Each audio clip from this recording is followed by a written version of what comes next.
Hello नमस्कार, स्वागत है आप सभी का एक नए सेशन में। ये डे 2 का सेशन 1 होगा, जहाँ पे हम 1 से 16 तक टोटल 34 सवाल है। तो 1 से 16 तक कौन कौन से सवाल पूछे जाएंगे प्रगणक द्वारा, जो आवास में रह रहे होंगे उन लोगों से, उस सवाल को हम लोग डिस्कस करेंगे।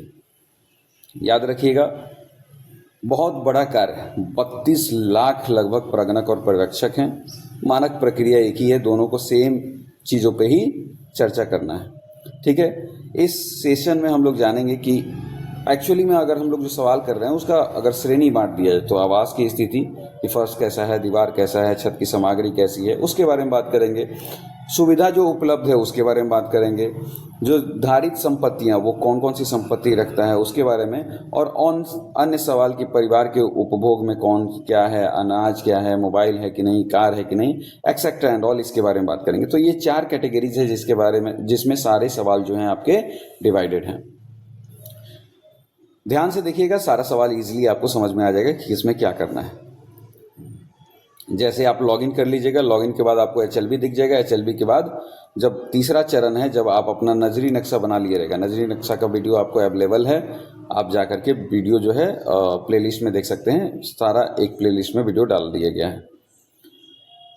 जैसे यहाँ भवन संख्या S23 है, सेंसस हाउस नंबर है, ये सारा चीज़ आपको, लाइन नंबर, ये सारी चीज़ें हम लोगों ने ऐप वाले डिस्कशन में जो पेज है उस पर हम लोगों ने बात कर लिया है। लाइन नंबर हमेशा डिसेबल्ड रहता है, इसको घटा बढ़ा नहीं सकते हैं, बाकी इन दोनों में हम चेंजेस कर सकते हैं।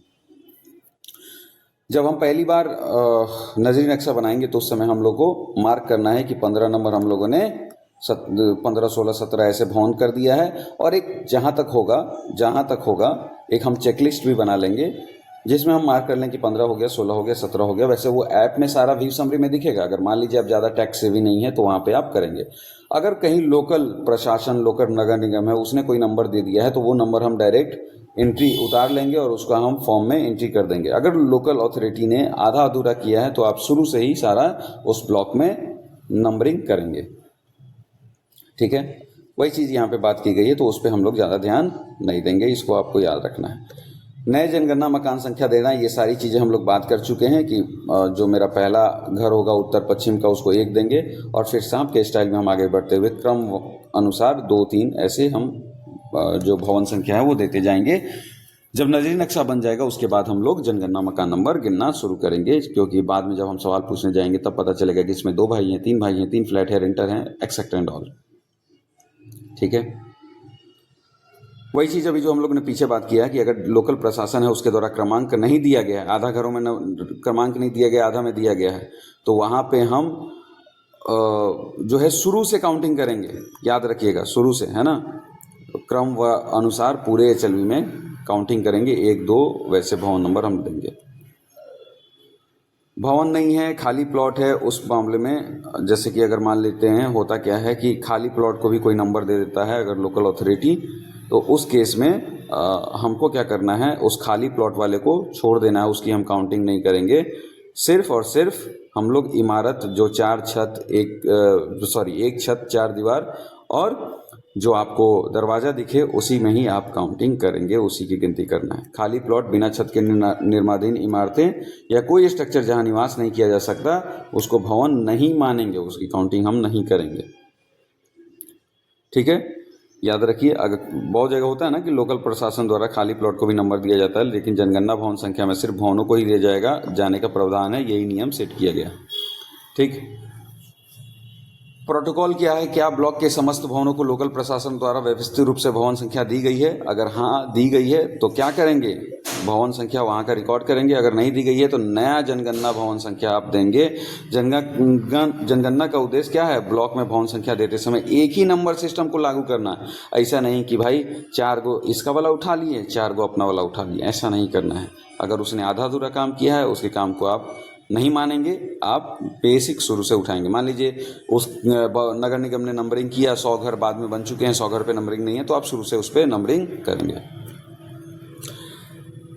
अब देखिए, जैसे कि मान लीजिए जिस दिन आप घर जो है वो गिन रहे थे, उस दिन किसी का घर यहाँ नहीं था, अगले दिन देखते हैं कि घर बन गया, तो उसको 10/1 हम लोग ये पहले डिस्कस कर चुके हैं वीडियो नंबर 2 में कि कैसे इसको हम लोग आवंटन करेंगे, कैसे उसका सेंसस हाउस नंबर जनरेट होगा। तो ये पार्ट नंबर 2 वाला जो वीडियो है कि कब किसको क्या देना है, उसमें परिवार क्या होता है, मकान क्या होता है, उसमें इस चीज़ को देखिए और अच्छे से समझिए।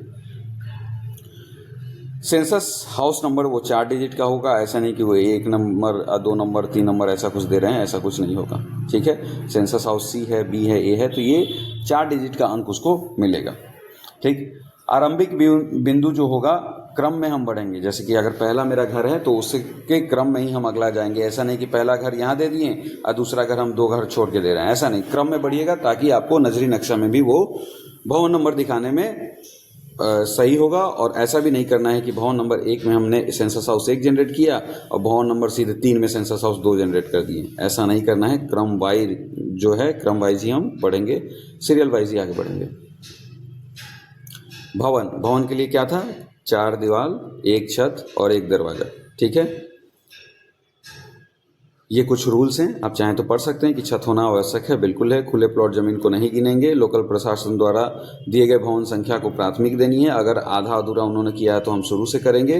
ठीक है, गणना के दौरान मिले नए भवनों को हम 10/1 देंगे। ठीक, जनगणना मकान 4 अंक का है। पूरे ब्लॉक के लिए निरंतर हम सीरियल वाइज बढ़ेंगे, 1 से लेकर जितना चला जाए।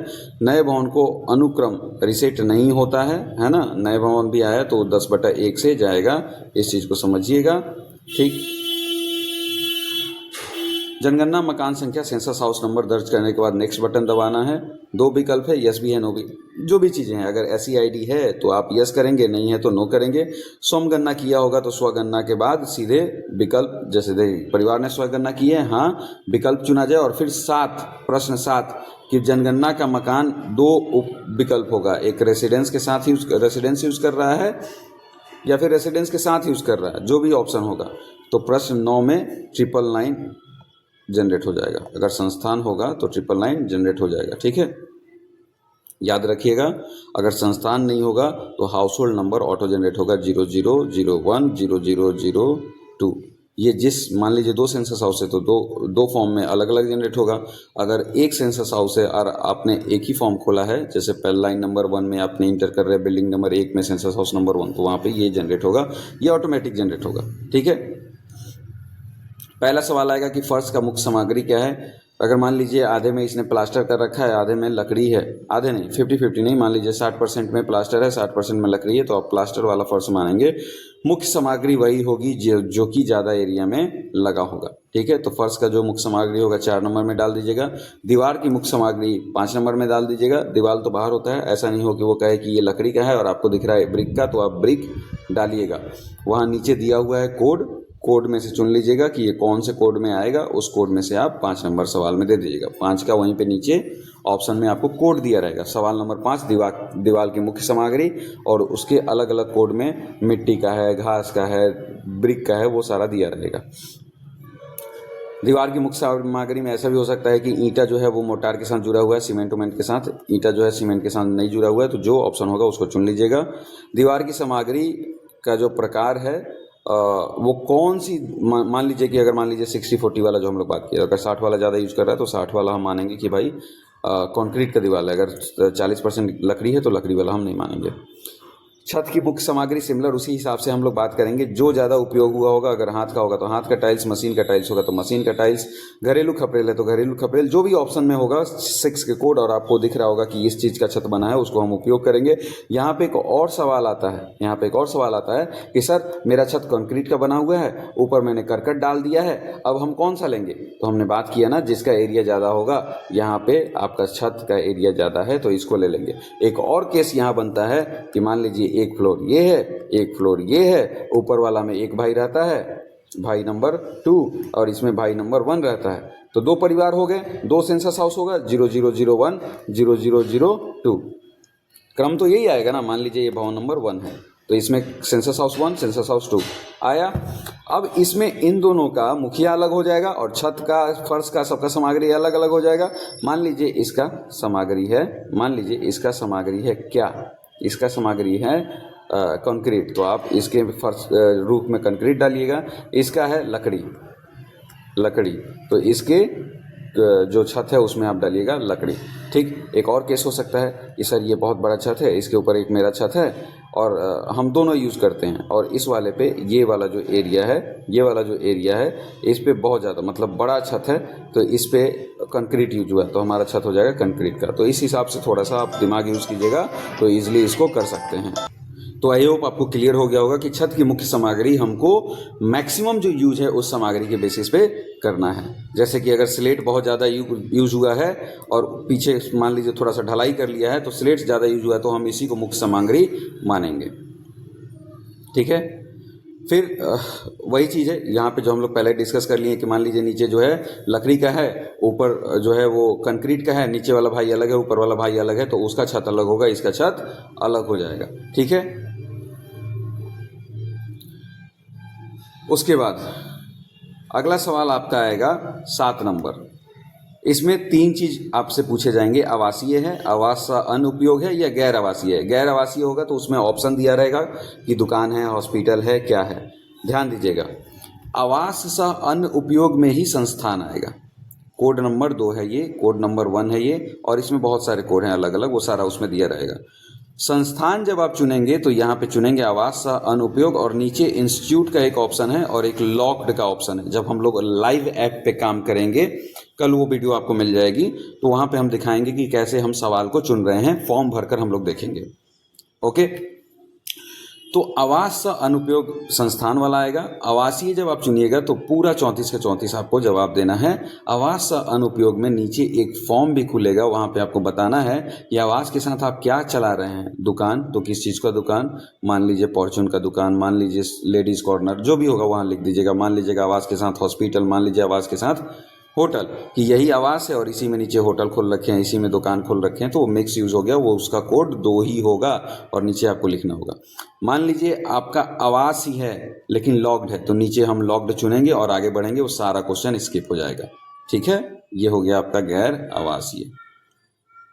ठीक, मतलब आवासीय और लॉक्ड एक हो गया। गैर आवासीय दुकान है, हॉस्पिटल है, जो भी है, तो जो कोड में होगा उसको चुन लीजिएगा। ठीक, यहाँ पे आप पूछिएगा कि भाई जैसे जनगणना घरों में मौसमी गतिविधियां हो सकती हैं कि तो घर की सूची बनाते, अगर मान लीजिए वो डिटेल नहीं बता रहा है तो एकदम डीप डाउन आप घुसने की कोशिश नहीं कीजिएगा। नहीं बताइए, आप मीठा, हम देखें यहाँ बिजनेस करते हैं घर में, ऐसा आप कीजिएगा तो हो सकता है बहस हो जाए, आपकी पिटाई उटाई हो जाएगी। स्वविवेक से काम कीजिएगा। अगर मामला बिगड़ता दिखे, आराम से जो वो बता रहे हैं वो चुपचाप लिखिए और निकलिए वहाँ से। ठीक है, संस्थागत परिवार है तो वहाँ पे मात्र 11 सवाल ही आपको भरने हैं। सवाल नंबर जो हेड ऑफ द मुखिया आएगा वहाँ पे आपको उसका पोस्ट लिखना, ये पहले हम लोग जिक्र कर चुके हैं। जेंडर इसीलिए वहाँ लिखने के लिए नहीं आएगा। सवाल नंबर 11 के बाद वो ऑटोमेटिक सबमिट पे चला जाएगा और प्रश्न संख्या 9 में परिवार में वो 999 संस्थागत वाला चुन लेगा। ठीक है, यानी 7 नंबर क्वेश्चन में कोड नंबर 2 और इंस्टीट्यूशन जैसे ही संस्थागत आप चुनिएगा, उस केस में परिवार संख्या उसको 999 मिल जाएगा।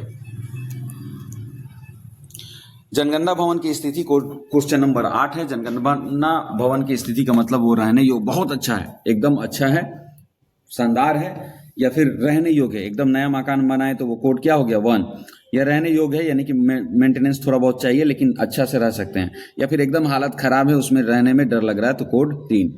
ये कब लागू होगा, जब कोड आप 1 और 2 चुनेंगे क्वेश्चन नंबर 7 में। ठीक है, कि आवास या आवास के साथ कुछ और, तभी ये रहने वाली क्राइटेरिया की अच्छी है, बहुत अच्छी है या फिर खराब है। परिवार संख्या निष्क्रिय होता है, ये खुद ब खुद जनरेट करेगा, ध्यान रखिएगा, इसमें कोई चिंता करने वाली बात नहीं है। एक और सवाल सबके दिमाग में आता है कि सर बिल्डिंग नंबर 1 था, बिल्डिंग नंबर 2 था, इसमें 3 सेंसस हाउस था, इसमें 4 सेंसस हाउस था, 4 3 कितने सेंसस हाउस जनरेट हो गए? लास्ट वाला जनरेट हुआ होगा 007। क्लियर? ठीक, अब समझिएगा। बिल्डिंग नंबर 3 सर ये मंदिर था, तो मंदिर में कोई सेंसस हाउस जनरेट हुआ? नहीं हुआ। लेकिन बिल्डिंग नंबर तो 3 आया ना, सॉरी, बिल्डिंग में सेंसस हाउस तो जनरेट हुआ 0008। यहाँ पे समझिएगा, ये परिवार थे तो यहाँ परिवार 007 तक जनरेट होगा, 3 अंक का परिवार। तो यहाँ तक तो आपको मैच कर रहा है कि सर मकान, जनगणना मकान नंबर भी और परिवार नंबर भी दोनों एक साथ साथ चलेगा क्या? लेकिन मंदिर आ गया, या मान लीजिए 4 नंबर में कोई संस्थान आ गया, तो यहाँ तो परिवार संख्या 999 होगा। तो ये परिवार संख्या 7 के बाद यहाँ बढ़ा नहीं, यहाँ पे मंदिर है, सेंसस हाउस आया, यहाँ कोई परिवार संख्या मिला नहीं, तो यहाँ परिवार संख्या ब्लैंक है, यहाँ परिवार संख्या 999 है। तो नेक्स्ट जब आवास में सामान्य परिवार आएगा बिल्डिंग नंबर 5 में, और यहाँ पे सेंसस हाउस जब इसको 0010 मिलेगा, क्योंकि इसको मिल गया 0009, तो सेंसस हाउस जब इसको 0010 मिलेगा, उस केस में यहाँ पे परिवार संख्या इसका जनरेट होगा 008। ठीक है, हाउस होल्ड नंबर का हमारा कोई लेना देना नहीं है सेंसस हाउस वाले नंबर से, तो इसको आप ध्यान रखिएगा। ठीक है, अगर आवास बंद है तो उस केस में भी आपको परिवार संख्या आवंटन नहीं होगा। ठीक है, या संस्थागत है और बंद है, उसमें भी कोई भी परिवार संख्या आपको अलॉट नहीं होगा। संस्थागत में हम क्या अलॉट कर रहे हैं? 999। व्यक्तियों की कुल संख्या क्या होगी? तो सिंपल सी बात है, हम लोग ने परिवार को डिफाइन किया था कि कौन से परिवार के हिस्सा हो सकते हैं। जैसे अगर आप 4 आदमी हैं, आपका नौकर भी है, एक नौकर है, सर्वेंट है, उसी आप ही के किचन से खाना खा रहा है, तो टोटल कुल संख्या हो गया व्यक्तियों की 5। शिशु और बुजुर्ग सभी लिंगों का समस्त व्यक्तियों को शामिल करें। नियमित निवासियों को भी शामिल किया जाएगा, भले ही उसमें कुछ उस दिन अनुपस्थित हों। याद रखिए, अनजाने जैसे आपके कोई रिलेटिव हो गए, आगंतुक जो हैं, जो आपके यहाँ आए हुए हैं, उसको आप शामिल नहीं करेंगे। जो भी आपके रिलेटिव कुछ दिन के लिए, मान लीजिए 1 दिन 2 दिन के लिए आए, उनको आप शामिल नहीं करेंगे। परिवार के मुखिया का नाम हम लोगों ने पहले डिस्कस कर लिया है, कौन हेड होगा उसका आप नाम एंटर कर दीजिएगा। अगर वो संस्थागत है तो उसमें पोस्ट ऐड होगा। प्रश्न नंबर 12 में परिवार के मुखिया का लिंग चुना जाएगा। प्रश्न नंबर 12 जो है वो संस्थागत में आता ही नहीं है, तो लिंग चुनना ही नहीं है, इसीलिए उसका जो है 11 में क्या चुना जाएगा? पोस्ट। ठीक। प्रश्न नंबर 13, परिवार का मुखिया के लिए अनुसूचित जाति, अनुसूचित जनजाति या अन्य जो भी होगा, परिवार का मुखिया किस कास्ट का आता है? इसमें 3 कोड हैं। पहला है अनुसूचित जाति, दूसरा है अनुसूचित जनजाति, और तीसरा है अन्य, यानी अदर जो भी कास्ट होंगे इसमें उसको चुन लेंगे। अब बात समझिए, वो किस जाति का है। अगर आपको नहीं पता है, वो कहे हम SC हैं, आपको नहीं पता है, तो यहाँ पे एक PDF लिस्ट दिया रहेगा, उस पर जैसे ही क्लिक कीजिएगा एक PDF लिस्ट खुल जाएगा। बिहार सरकार में जितने भी SC ST हैं उनका लिस्ट यहाँ पे आपको दिख जाएगा। अनुसूचित जाति, अनुसूचित जनजाति के लिए एक और केस है कि ये अनुसूचित जाति जो होता है वो केवल हिंदू, सिख और बौद्ध में होते हैं। तो मुस्लिम तो वो सीधे SC अगर कहेगा तो SC नहीं लेना है, ST उसमें हो सकता है, तो वो हम लिस्ट से मिला लेंगे वो जाति ST में आती है कि नहीं आती है। स्वामित्व किसका होगा? अगर किराया न चुकाने वाले परिवार किस्तों पर स्वामित्व के आधार पर लिया गया फ्लैट मकान है तो उसी का होगा। ठीक। किराए का मकान है, नियोक्ता द्वारा किराया दिया जा रहा है, अगर उसका हम लोग सेंसस हाउस दे रहे हैं तो उसको भी हम स्वामित्व दे सकते हैं। समझिएगा, सरकारी आवास है, इस तरह के। अच्छा, किसको हमको नहीं लेना है? मान लीजिए आपका जो है ऑर्गेनाइजेशन आपको रूम दे दिया है ना, संस्था रूम दे दिया, या सरकार की तरफ से आपको क्वार्टर मिला है, तो उस पर आपका स्वामित्व नहीं होगा। ठीक है। किराया नगद या वस्तु के रूप में दिया जाता है, नियोक्ता द्वारा किराए पर दिया गया आवास किराए पर लिया गया, लेकिन अभी भुगतान नहीं किया जा रहा है। सरकारी आवास और इस तरह के आवास किराए का मकान होगा। कोड 2 या 3 वहाँ पे कोड दिया हुआ है। स्वामित्व कोई अन्य, कोड 4, अगर किराया मुक्त आवास जैसे आपका ऑर्गेनाइजेशन दे दिया, या फिर जो अतिक्रमित भूमि पे है और सरकार या फिर आप रह रहे हैं उस पर कोई किराया नहीं दे रहे हैं, तो वहाँ पे भी स्वामित्व आपका नहीं आएगा। इस चीज को ध्यान रखिएगा। ठीक। अब देखिए, किराए का मकान होगा, किराए का स्वामित्व आपका होगा। आपका अगर आप EMI भी दे रहे हैं तो आप ही का होगा। अगर स्वामित्व तब आपका नहीं होगा, अन्य कोड तब आएगा जब आपको कोई संस्था आपको घर दी है रहने के लिए, या फिर जब सरकारी जमीन पे आप कब्जा करके रह रहे हैं, कोई पेमेंट उसका नहीं कर रहे हैं, तो वो भी चौथा कोड में आएगा। ये सारे चीज हम लोग जब एप्लीकेशन करेंगे ना, एकदम क्रिस्टल क्लियर हो जाएगा। लाइव ऐप में हम लोग सेलेक्ट करके देखेंगे अगले वीडियो में कि कैसे होता है। रहने के लिए उपलब्ध कमरे, याद कीजिए, किचन, बाथरूम, इन सब को छोड़ करके जहां जहां आप सो सकते हैं, रह सकते हैं, वो सब रहने का कमरा है। जैसे अध्ययन कक्ष, शयन कक्ष, बैठक कक्ष, नौकर का कमरा, ये सब रहने योग्य कमरा है। उतना कमरा गिनिए और बता दीजिए इतना मेरे पास रहने का कमरा है। ठीक है। याद रखिए, रसोई घर, भंडार गृह, बाथरूम, गलियारा, बरामदा, ये सब रहने का कमरा नहीं है। ठीक। ऐसा आपका सवाल आ सकता है, मान लीजिए 2 भाई हैं और एक कमरा है, दोनों उस पर क्लेम कर रहे हैं कि ये मेरा कमरा है, इस मेरा कमरा है। ठीक है। और 4 इसके पास है, 3 इसके पास है, तो इसका 3 ही आएगा, इसका 4 ही आएगा, इस कमरे को हम काउंट नहीं करेंगे। ठीक, वह घर जिसमें एक कमरा दुकान कार्यालय के साथ साथ रहने के लिए भी इस्तेमाल होता है, वहां कमरे की संख्या 0 डालेंगे। याद रखिए, एक से अधिक परिवारों द्वारा साझा किए जाने वाला रहने का कमरा किसी भी परिवार के लिए गणना में नहीं जोड़ा जाएगा। क्लियर है? परिवार में रहने वाले विवाहित दंपतियों की संख्या, यहां अलग अलग केसेस बनते हैं। अगर एक आदमी 4 शादी किया हुआ है, 4 महिलाओं के साथ है, तो 4 दंपत्ति, इसको ध्यान में रख लीजिए। महिला 1 के साथ 1, महिला 2 के साथ 2, महिला 3 के साथ 3, महिला 4 के साथ 4 दंपत्ति। अगर लिव इन रिलेशनशिप में है तो 1 दंपत्ति, शादीशुदा है तो 1 संपत्ति, विधवा है तो वो सिंगल होगा, 0 हो जाएगा, दंपत्ति नहीं। अगर किसी की वाइफ नहीं है तो भी वहां दंपत्ति नहीं, अगर वो सिंगल है तो भी वो सिंगल ही है, 0 ही है। ठीक है, और कोई केस आपके दिमाग में आ रहा होगा कमेंट कीजिएगा, उसको आपको बता दीजिएगा। तो ये हुए 16 सवाल, बचे हुए 16 सवाल अगली वीडियो में हम लोग कंप्लीट करेंगे। तब तक के लिए टेक केयर, बाय बाय।